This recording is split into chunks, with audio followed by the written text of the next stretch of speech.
Hi there folks, my name is Nova24 and welcome to another little review of an X-Plane 11 product. So we are here in X-Plane 11 today and we're going to be having a look at Just Flight's very recent release of their dual Socatas over into the X-Plane platform. So we're looking of course at this particular one we're looking at here, we're circling around, we're going to take for a test flight is the Socata TB-10 Tobago, but it does come with the dual pack with the TB-20 Trinidad as well, is included in the same pack.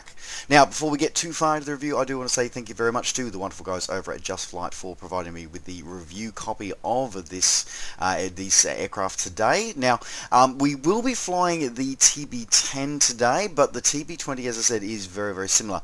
Essentially, the TB-20 is a slightly more uprated engine and a retractable undercarriage version of the TB-10. So the basic airframe is the same, pretty much everything is the same, but it does manage to do with some form of trickery. I don't know how they do it, but it does make it so the performance does actually differ, which was something that I was a little concerned about given the fact that it is all sort of one aircraft. So I don't know what sort of trickery and programming they do to make it happen, but it does work quite well. But without any further ado, let's get on with, as we usually do, we're going to do our standard review format. We're going to be going through, having a look at the exterior as we are at the moment. And then we're going to go into the aircraft, we're going to do the startup, we're going to taxi out, and we're going to go on a short little hop. We're actually going to be going to grab some $100 hamburgers today. So the airfield, we're going to be going between actually two of my recently discovered now possibly favorite airports for X-Plane. As many people, long-time viewers of my channel will know that I am very much a big fan of general aviation and do enjoy my $100 hamburger runs. And I'm very grateful to the guys, to the team over at iBlueYonder for getting a review copy as well of their airport twin pack. So we're starting here at Plum Island, and we're going to be heading over to Minuteman Airfield shortly afterwards for to grab our $100 hamburger. So, as I said, we're going to get started today. So, as I said, we're going to get to a bit more detail here. Let's have a look at the modelling here. Now, the external modelling of the TB-10 and the TB-20 as well is really, really nice. Now, of course, I did mention before that this aircraft from Just Flight, these two aircraft from Just Flight, have already been released into the flight simulation world, and they came across into the ESP platforms. I think it'd be almost pushing 2 years ago now, and now have made their ways over to X-Plane. So this has been converted over by the team over at Thundrea Designs, as well as being worked on by the in-house Just Flight team. So we've definitely got the same really high detailed external model. Now this is the standard TB-10 and standard TB-20, not the second generation GT versions. So it is sort of the original versions, which of course are the most popular and the most the largest number produced. So yeah, it's definitely got a very highly detailed external model. And they've definitely, when they've brought it across onto X-Plane 11, they've definitely made full use of the physics-based rendering of the graphical engine, and a beautiful set of the lighting as well. So it is quite impressive and quite cool as well. Now, just before we get too far into it, I want to show one of the things as well that I do like about the fact here, and something that I think is again a nice little attention to detail. Now in the ESP platforms, which I'm of course normally used to, I'm still sort of finding my way with X-Plane. I just go through the Shift E commands to open up all the doors, whatever, but I haven't actually figured out how to open up multiple doors in X-Plane, if it's even possible. Instead though, we have this handy dandy little pop out menu here, which is a feature of all Just Flight in-house development team aircraft. We can actually get a lot of sort of settings and things for the aircraft, and we'll talk about these in a bit more, but it also allows you to actually open up many of the doors that you may not be able to open up in the virtual cockpit. Like for example, we can open up the baggage door there. The baggage door there. Can you tell I'm still getting used to the camera system here? You can also open up the oil system there, check the oil system. You can check the engine condition there, and you can also do the de-icing fluid for at the rear there. So a lot of sort of little animations have been included with this one, which is nice to see, as they were in the ESP version. So great to see that they've made their way across into the X-Plane version here. Now, I will go through to explain a couple of different things here as well with this one. Obviously, we also got the pilot and co-pilot doors here as well.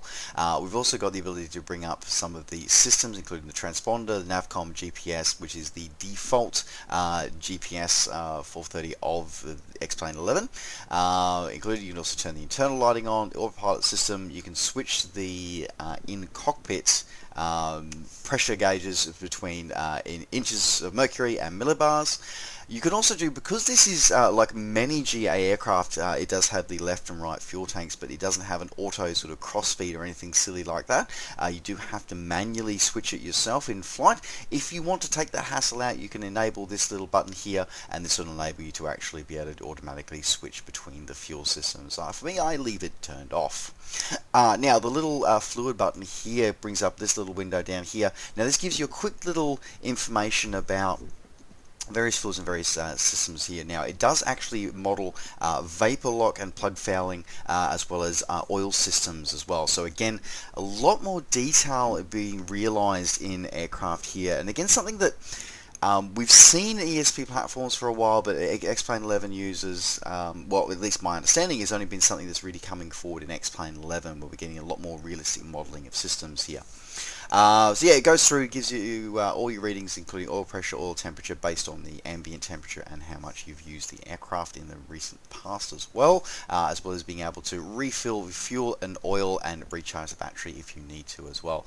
The simulation of the spark fouling and vapor locking is really, really interesting as well, and I did a bit of a test before and actually had the engine idling at full mixture rich, and actually my spark plugs failed, and my engine, it locked up with vapor, and the engine shut down. So yes, it is a model very nicely, so I'm very impressed with that one. Also a great way for you to check to see, make sure that you are actually switching your fuel system correctly. There you go. Does also have access to weight and balance here. Now, I've got a couple of mixed feelings about this one. I'm actually going to leave this one for now, and I'm actually going to talk about this one more once we're in the air. I will talk about this one. So, but it does actually sort of show, but doesn't actually register any weight sort of things until you actually sort of adjust something. If it's just a quick sort of adjustment there, it's the only way it actually registers anything there. We're just going to have our pilot, co-pilot, and we're going to have some just a little bit, just like a jacket in the back there, because we're going to be, of course, buying our hamburger once we get to Minuteman Airfield. So yes, that's the weight and balance, but as I said, I'm going to come back to that one once we're in the air again. I'm going to come back to that one. This is a custom sound set because it does use a custom sound system as well, so you can actually go through and change. This is partially linked to the main. This is partially linked to the sounds in the sim, but actually this is also controls other things within the actual that are sort of custom sounds for this one, including the fuel pumps and some of the avionics volumes as well. So bear that in mind for some of the custom sounds that come with this aircraft. So it is a full detailed, full setup recorded of a Lycoming engine for this one. It does appear though to be one sound set, so there doesn't appear to be two different sound sets, because that's the sort of the main difference between the TB-10 and the TB-20, because of course the engine. So in the TB-10 you have a Lycoming 36A1AD, so it's a 180 horsepower engine, whereas the TB-20 has a 250 horsepower version. So it's a slightly more operated engine, but essentially, for what I can tell, you've only got the same engine sounds that have been used. So which one was used, I'm not sure. Alright, moving on, you've also got a quick little lightning bolt here. That's basically a quick way to go between cold and dark, as we are at the moment, straight to our ready to taxi, ready to take off, if you don't want to do it yourself. Also have access to checklists here as well, to give you pre-flight, engine start, takeoff, climb, etc, etc, etc. Now, something of note is that these are semi-interactive checklists. Something that I've praised Just Flight before, and we've really enjoyed, but unfortunately it appears to be missing from this rendition, is the fact that you have interactive checklists. So some other Just Flight aircraft, including the Arrow that we've reviewed here for X-Plane previously for X-Plane 11, which was the same, and we also saw it in the SP version, where it had an interactive checklist where you'd actually, as you'd go through, it would actually check the steps off for you as you did them. Whereas this one is a tick and flick checklist. It is responsive in the fact that you can select it as you go, but doesn't actually recognize the sim variables. So great that the checklist is there, It definitely appreciate that, but the fact that it doesn't recognize what I'm doing and sort of it is not that sort of it is interactive, but to like, you know, physically you have to check it. So mixed feelings about it. I think potentially the other way would have been, I would preferred the other one to be available, but you know, at least there is a checklist available. The other issue I have with this one, I know it's a small thing, but you can't actually like remove the, like undock this window, so you can't throw this on another monitor if you have one, which is a little annoying. But yes, there it is. As I said, it's a small thing. It's a really small thing, but you know, it does annoy me quite a bit. Anyway, as I said, yeah, Anyway, moving on. All right. Otherwise, you have a basic fuel computer, basic flight computer, and there for your information while you're in the cruise. Access to your logbook for X-Plane 11. Access to ground handling services through here, and this last one here is your ground services equipment, but not really, sort of just, you know, various little things here as well. So essentially, when you've got fuel cut off, you've got the engine is essentially the aircraft, the avionics and battery master are off, and your parking brake is engaged, then you've got this turned on. This ground equipment and tie downs will appear magically for you as well once you get those conditions. So really cool. Really, again, I like these little things, you know, that actually come through here with, you know, the protective covers of the engine. You've got the wings tied down. You've got the sort of tow bar at the front there and the chocks. So I like attention to detail like that. I really do appreciate it. All right, now that's enough of me waffling, sitting here on the ground here at Plum Island. So let's, without any further ado, let's jump into the office and get ourselves underway for today. Alrighty, so here we are in the rather Spartan cockpit of the TB-10 here. Now, one of the things this aircraft was designed, we'll get more with the history of the aircraft a little bit later on as well, but it was designed as a sort of a very simple, easy to operate sort of aircraft, designed as a touring aircraft, as a sort of a basic instrument training aircraft. So very similar, very simple controls, very simple, easy to fly. It's easy to grip, to hard to master, is I think the way I like to put forward for this aircraft. Because it's to reflect its sort of training role as well, the aircraft does have essentially a lot of its checklists sort of built around to it. So you do have one on the overhead here. You've also got placards here at the down to here as well. So you've got your basic checklists sort of ready, sort of very easy to access. You don't have to go flipping through manuals and things like that for it. Now, before we get ourselves started, we better secure the cockpit here. So we're going to remove the Oop, no, that ain't right. Okay, there we go. So I think I got a 2-for-1 there. So you can hide the yoke as well. That was to remove the yoke lock. All right, let's get the aircraft, the door shut there. All right. Nope, that ain't right. Oh, let's try that again, shall we?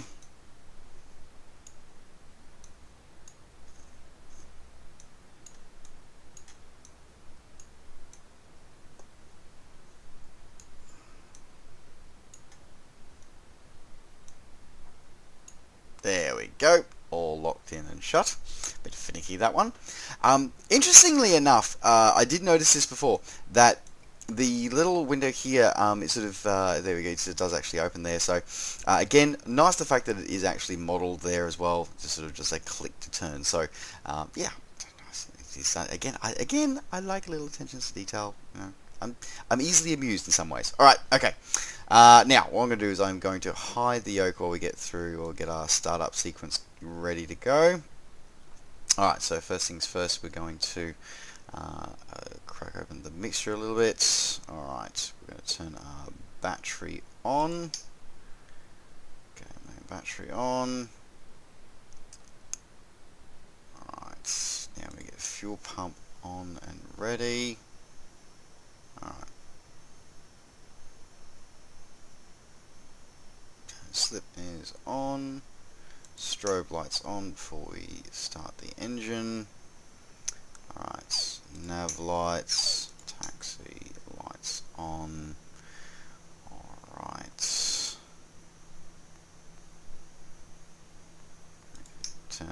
the avionics. Avionics powering up. Excellent. Alright, next. Now I'm going to make sure we're going to engage the fuel. Fuel on.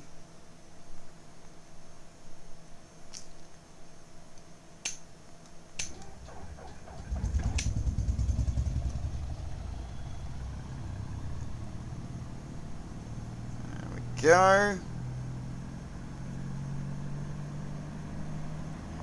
we'll just run that engine up. Excellent. All started and going. Now I'm going to lean that mixture back just while we're sitting here finishing off everything before we start taxiing, because we don't, as I said, we don't want to have that vapor lock going through. Alright. So everything ready to go there. Alternator on. Now again, because of that simplicity of design, the sort of switches is essentially putting the fuses in, and then to actually turn them off, you essentially pop the fuses out. So very simple, not necessary, but simple and elegant in an inelegant kind of way, which is I really kind of like. It's just an interesting, practical solution to how to do things. Anyway, alright, okay, I think that's pretty much everything that we need to do here. I'm going to make sure, yep, all our strobe lights are on, everything's illuminated. Alright, I think we are ready to go flying. So we're going to flaps down to takeoff. Alright, I think we're ready to taxi. Tow brakes on, parking brake off. Alright, put that yoke back into view now. Now, I have already set up, we're going to do, as I said, we're going to be heading out to Minuteman Airfield for our $100 hamburger, but we're going to be going via the Lawrence VOR, but I have already programmed everything into our system ready to go. Now I'm just going to quickly check headings, all good, excellent. Now the last thing I'm going to need to do is I'm going to need to quickly check with our ATC that are just leaned. Alright, now I'm just going to quickly request the altimeter. Number 10 X-ray Papa Uniform Kilo Lima Whiskey Mike altimeter 3045. Cool, 3045. So let me just, sorry, just checking my gauge here. Alright, what do we got?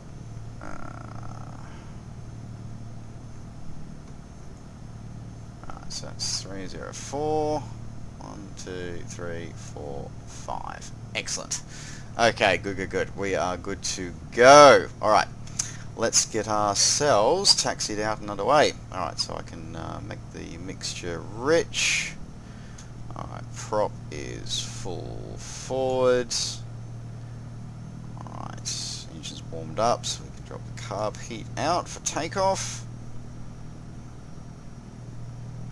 Alright, and we've got our, we've got our GPS, autopilot system's just laving off the GPS. Alright, excellent. Alright, let's taxi out.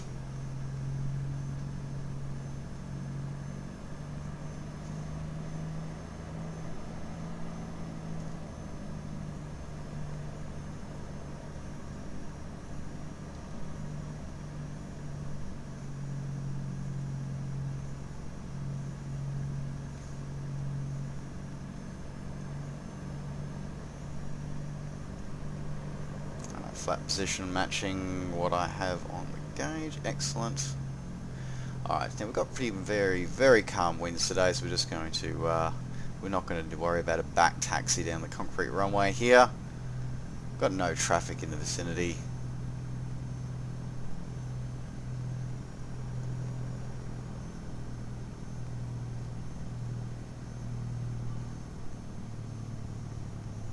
Alright.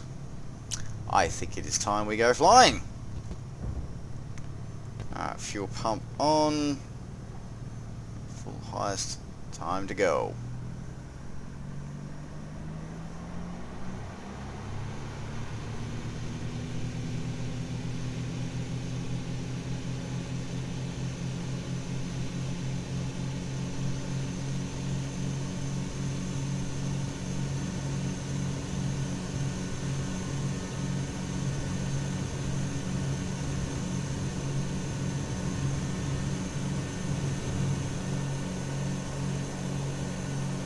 because of course we're flying the TB-10, there's no undercarriage to retract here. The TB-20 that we also have included with this pack does have the retractable landing gear.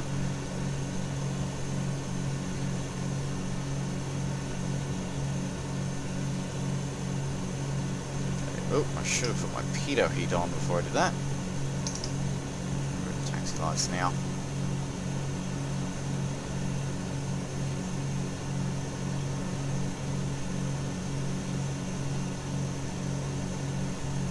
Now we've climbed out, we'll say right turn here.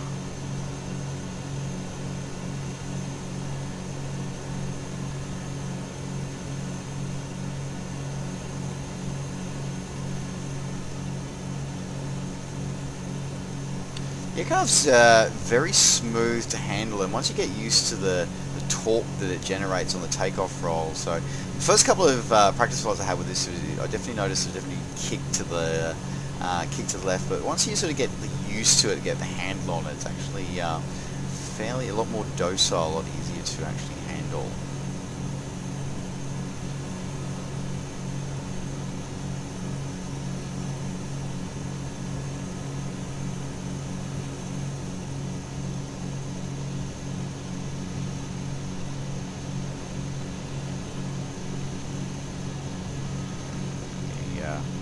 Airfield just down there.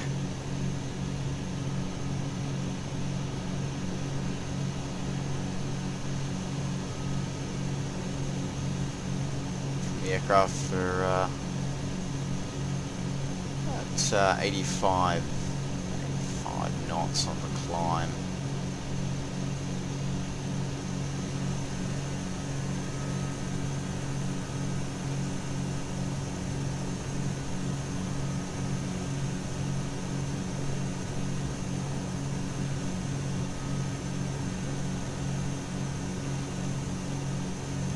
I did forget to turn on my transponder, very naughty of me.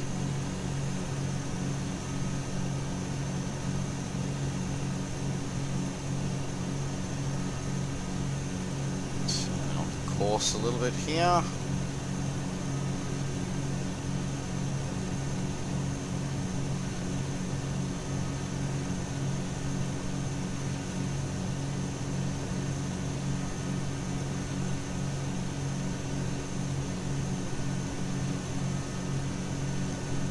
Now the autopilot system that's here in the aircraft is fairly basic, but still fairly effective. That's the wrong switch to use.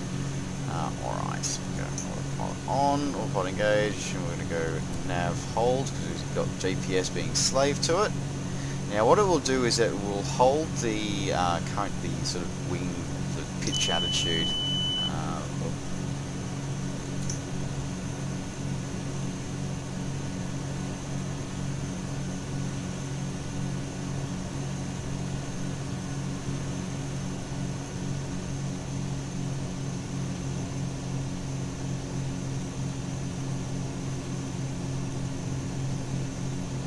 We're going to be going up to a cruise of we're heading in a westerly direction, so we're going to go up to an even altitude. We're going to head up to about 4,000 feet for our cruise today.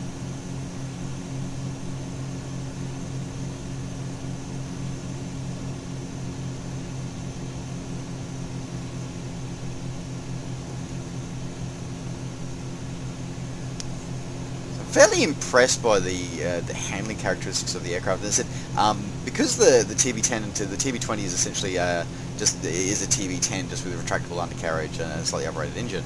They do handle very similar. I'm very happy sort of flying with the TB-10 and showing off the TB-10 because I like it. I like it a bit. But we'll have a look at it more so far. But again, I like the fact that again, just while we're here, we're going to have a look at some of the texturing here. So we're heading up to our cruise altitude.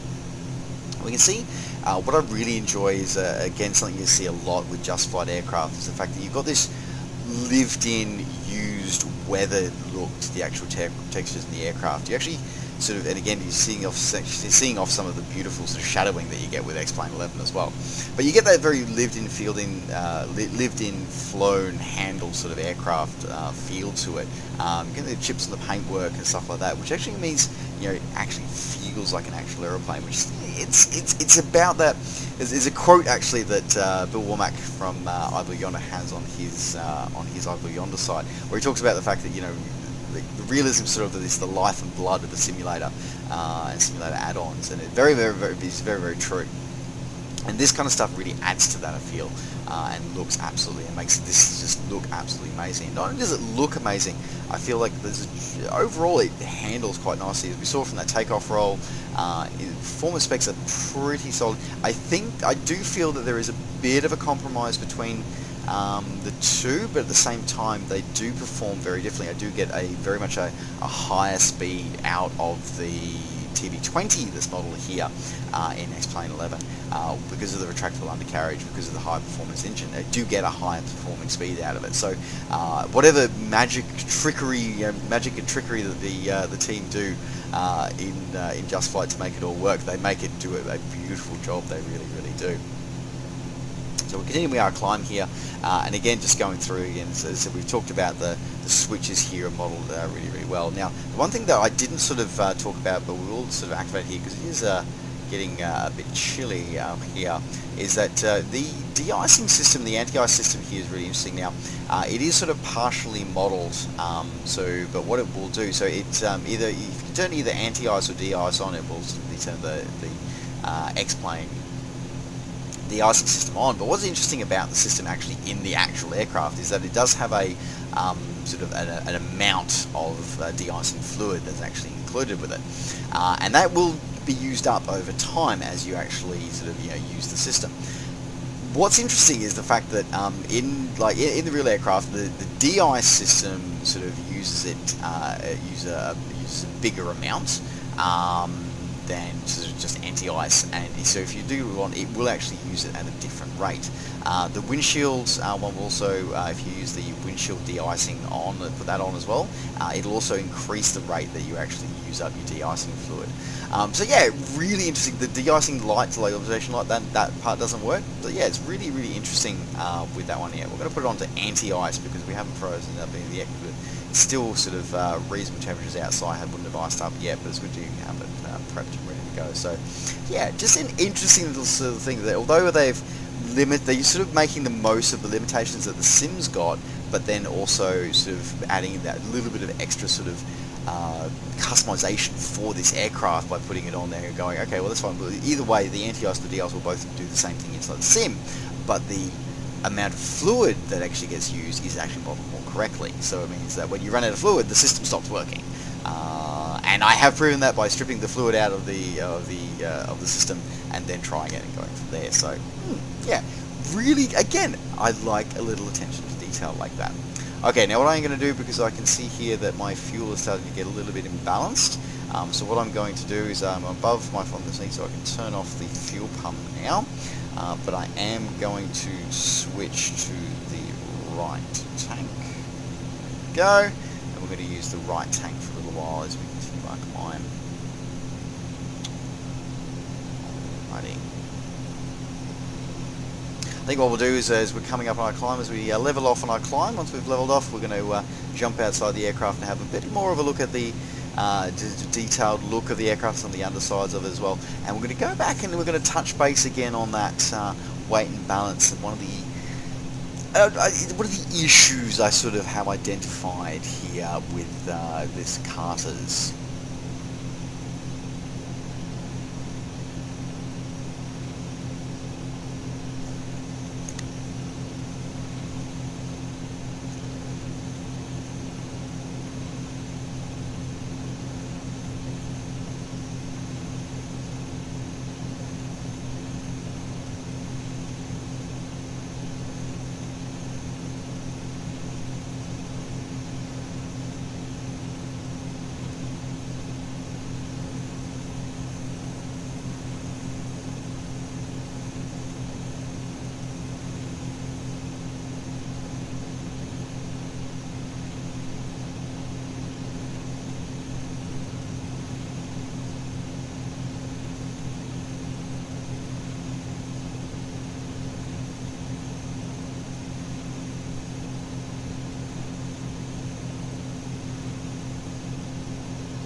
So here we are on the outside of Tobago here as we go through, and just come around the front here. You can see it's got there's a couple of things that I did notice. And again, as I said before, the modelling of the actual aircraft is really, really nice and really, really well done. Like, I can't fault it.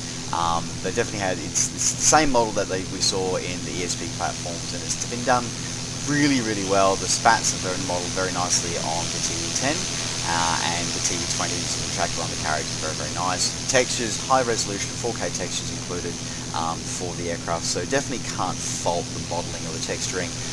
Full dynamic PBR lighting as well, and it does make use of the dynamic PBR lighting effects that you can get out of X-Plane 11. So very impressive, very good. However, it's in the external views that I also notice a few pitfalls as well, and you possibly would have picked it up as we were circling around the aircraft. Now, the sound set is something that I'm a little disappointed in, I'll be honest. Now, it does have, as we can sort of just move around the front here, yes, we've got the pretty good sort of, we've got the good sort of louder engine sound at the front here, and then sort of gets a bit quiet as you move further away. Now, that's sort of, okay, yes, okay, with the dynamics of that one, and that's good, that's fine. However, you've probably noticed there's that ongoing thrum in the background, which doesn't change, and that is a little disconcerting. I just feel like it's I could just sort of go, okay, I was trying to justify it before and trying to figure out what it was, and I thought maybe it was the fuel pump that's turned on, but I've turned the fuel pump off, and yet it's still there in the background. It just seems to be always on, stuck on, and I can't figure out for the life of me what it is, and it really just bothers me. It really does. It just throws something out of me. Now, I've never flown in a Tobago or a Trinidad, so I don't know if it's actually real. So I just want to point that out. If it is real for pilots who've actually flown in the real aeroplanes, I'd love to hear from you, because if that is modelled correctly, then I'll happily rescind that, no problem. But as I said, it just throws me a little. Like, it's not a pressurized cabin, it's, the fuel pumps are off, there's nothing ongoing that should be causing that sound, and yet that sound is there, and it sounds like a fuel pump. So yeah, it bothers me. It does throw me a little bit, but it's a small thing, but it impacts it fairly significantly in my opinion. The other thing that sort of throws me a little here, and this is something that maybe for me is sort of something I don't know if it's an X-Plane thing or what, I don't know, but I've talked about it briefly when we were on the ground. I've talked about weight and balance, the fact that I had a little bit of an issue with it. Now, I'm going to point out, we're going to have a look here, as you can see here, we've got all we can see in terms of the 3D model, we've just got the pilot visible. So it's a 4-seat aircraft, 4 to 5 seat aircraft. We've got the pilot there visible, that's it. Now, over here in the weight and balance, we can see here that actually the weight and balance shows us that we've got so the 2 front seats occupied, 2 rear seats, so there's 4 seats. It's in the 4-seat configuration. We've got 2 front seats occupied, the 2 rear seats empty. Now, in the Flight Sim World version of the Arrow, when you change the seats, the passengers think you had different models of here. I honestly don't remember if it did the same thing in X-Plane. I have a funny feeling it didn't. But the fact that it doesn't here as well, again, I think it's a limitation of the sim. I don't think it's anything just Flight's done, but again, it's sort of one of those things that reminds me that in some ways Flight Sim World really had a lot going for it that other sims could possibly learn a thing or two from. So there you go. Anyway, as I said, Just Flight, it's not your thing, it's not your problem. I'm 99% sure it's not your thing. It's something to do with your add-on. It's a core sim thing, but yeah, it's just a interesting observation, particularly for those people that hung shit on Flight Sim World. Little thing there. Anyway, so yes, Just Flight, can't really fault it for you. But yeah, as I said, it would be nice if you could add that in. That would be cool. Or X-Plane, Austin, if you watch this, I don't know, maybe that's something you could work with developers on. Anyway, there you go.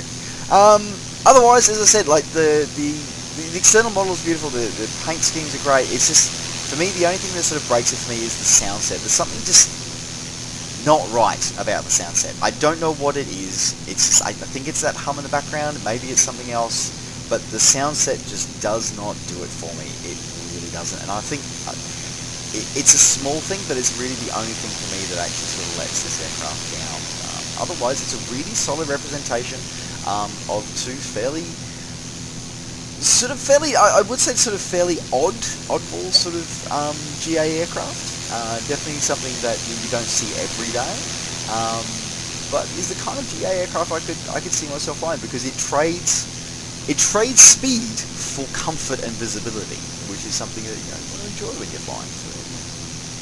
Anyway, so what we're going to do is we're going to break the video here as I've sort of gone through here, and then we're going to rejoin the video as we come in for approach into Minuteman Airfield, and we'll do our landing and then taxi up to parking, grab our $100 hamburger, and we shall go through some final thoughts. So I shall see you all on approach.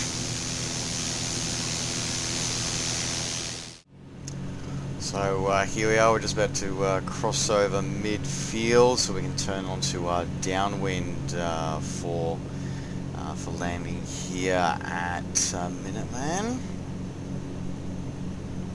Again, this is part of a twin pack of airports that's available originally from iBlueYonder, but now so of course Bill's rejoined the Orbx team, and so you can actually now pick it up from Orbx Direct, and it all will all install via the Orbx FTX Central application. Onto our downwind there. Don't have to worry about putting gear down because it's fixed and welded into position.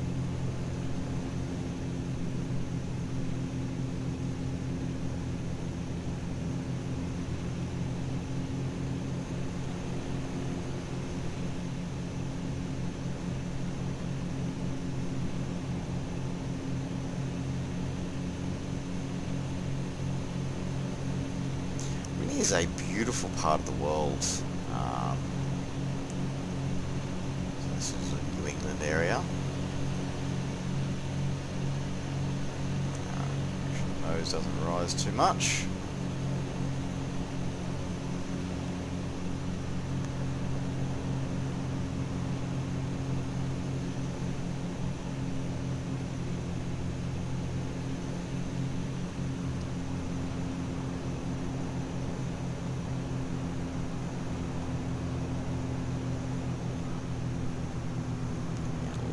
High, I think.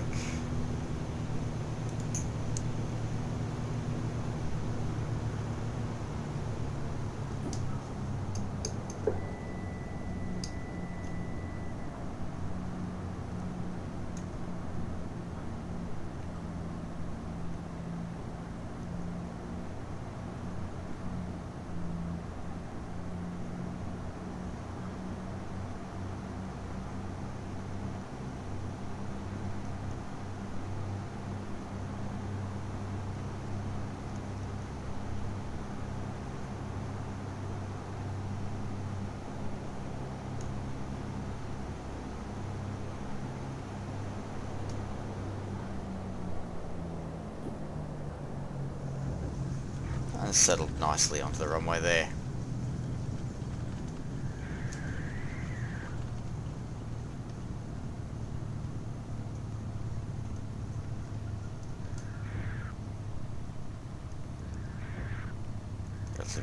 Yeah, so as I said, it's very nicely done, this aircraft. It really is.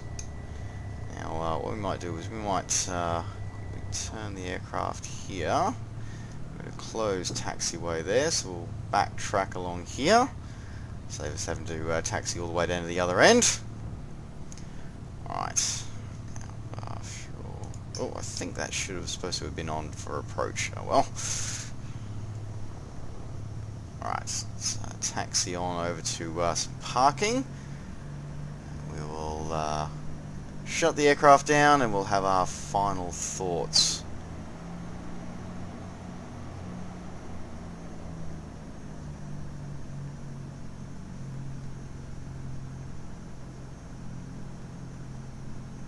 be a little twitchy on the ground, I think, perhaps. A tendency to rock a little too much. I think, but, again, I haven't flown the actual aircraft, so I can't speak with too much authority anyway.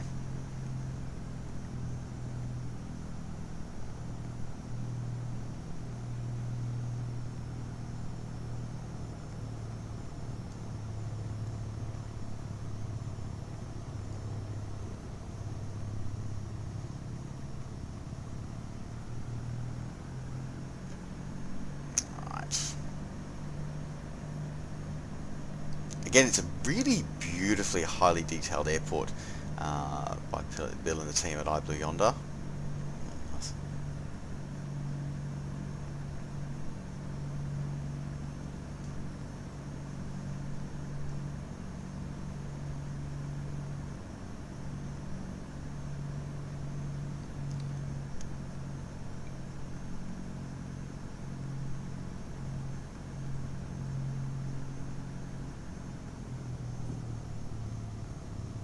Alright, so I think we'll park on that little slot there, I think.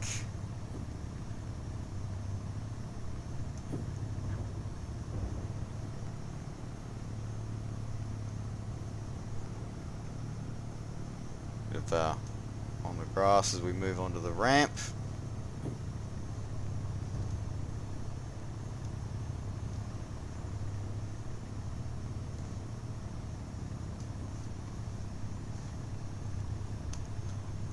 Go.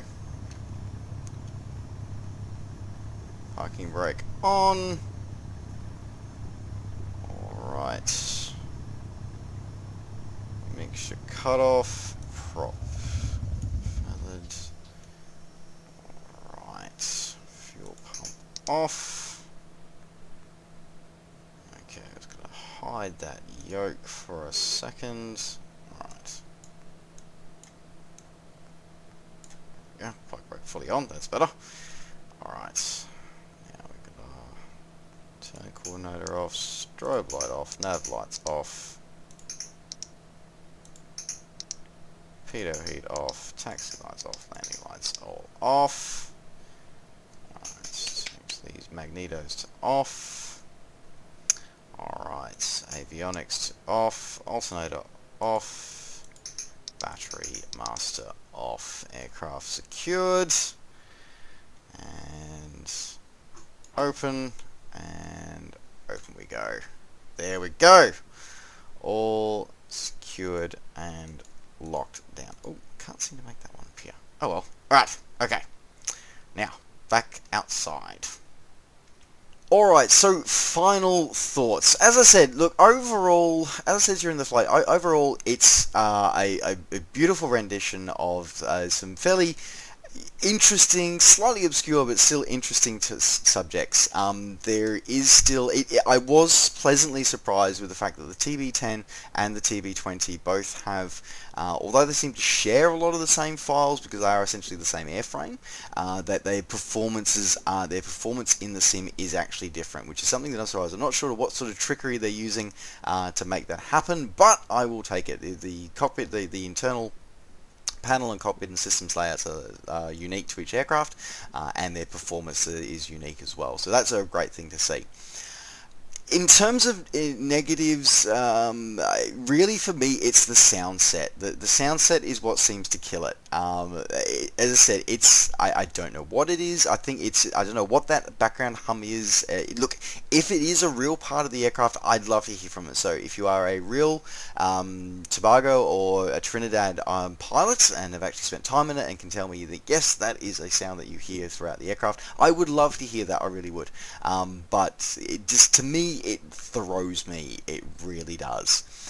Beyond that, though, as I said, that's the only thing that really negates it for me. Otherwise, this is a really great little aircraft. It's an interesting subject matter.